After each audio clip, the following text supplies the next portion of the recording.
Now, the first day of the last week of the budget session is all set to be a stormy one. The land bill still tops the opposition agenda after the government steamrolled the controversial land acquisition bill through the Lok Sabha last week. The opposition is putting up several barricades in the Rajya Sabha. A relentless Congress has planned a slew of protests inside and outside the parliament. The party will raise the watering down of clauses for the welfare of farmers on the floor of the House.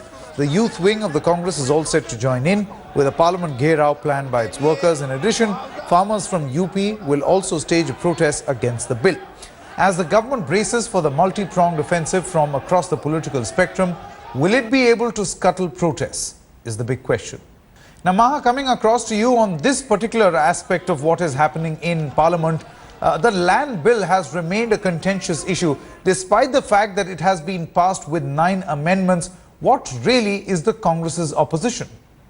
Well, the Congress continues to say that the bill, despite the 9 amendments, is anti-farmer. Remember, the very important clause of consent was watered down when the ordinance was brought in, and that continues to remain a contentious issue, that the farmers are not kept in the loop and that their land is being taken away for the corporates. Now, Chaudhry Biren Singh, the Rural Development Minister, insists that after the 9 amendments, this bill no longer is anti-farmer. But Sanket, very interestingly, just 2 days ago, he said he has sleepless nights before presenting this bill in the upper house, almost admitting that initially the bill was slightly anti-farmer, but after the 9 amendments, it doesn't remain so. So clearly, that's something that the Congress might catch on and corner the government over. Also, Sanket, there is a stir that has been planned by the Congress today.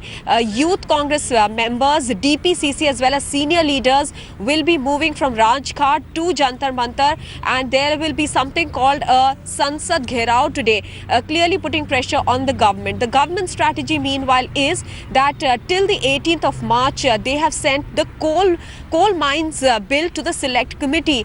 That bill is going to come back with recommendations on the 18th, that is Wednesday, and it is after that they will look at the scenario, the numerical strength within the Rajya Sabha, which is weighed against the government at the moment, and then they will take this very contentious bill, the land bill, forward.